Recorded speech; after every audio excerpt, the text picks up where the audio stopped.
அஸ்ஸலாமு அலைக்கும் வரஹ்மத்துல்லாஹி வபரகாத்துஹு. அளவற்ற அருளாளனும் நிகழ்வற்ற அன்புடையனும் ஆகிய அல்லாஹ்வின் திருப்பெயரால் இன்று தஹஜ்ஜத்தை பற்றி சில வரிகள் பேச விரும்புகிறேன். தஹஜ்ஜத். கிடைக்காத ஒன்று கிடைக்க வேண்டும் என்றால் தஹஜ்ஜத் தொழுங்கள். விதியில் இல்லாததை தஹஜ்ஜத்தின் துவா விதியில் கொண்டு வந்து சேர்க்கும். தஹஜ்ஜத்தின் கேட்கப்படும் துவா இலக்கு தவறாத அம்பு போன்றது. தஹஜ்ஜத் எனும் இரவு வணக்கம் ஆன்மாவுக்கு ஆறுதல் அளிக்கிறது, மேலும் மனிதனின் வாழ்வில் பிரகாசத்தை அள்ளுகிறது. அல்லாஹ்வுடன் பேசுவதற்கு சிறந்த நேரம் அதுதான். இரவில் சஜ்ஜா செய்து தன் பாவங்களை சொல்லி அழும்போது புதிய உற்சாகத்துடன் காலை பொழுதை அலைகிறான்.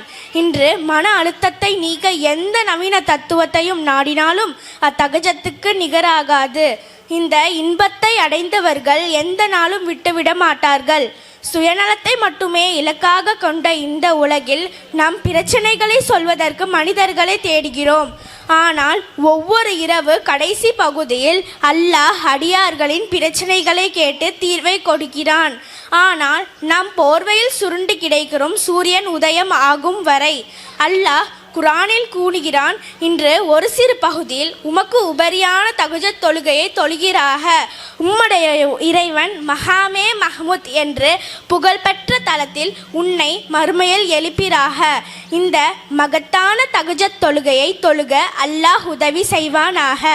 அஸ்ஸலாமு அலைக்கும்.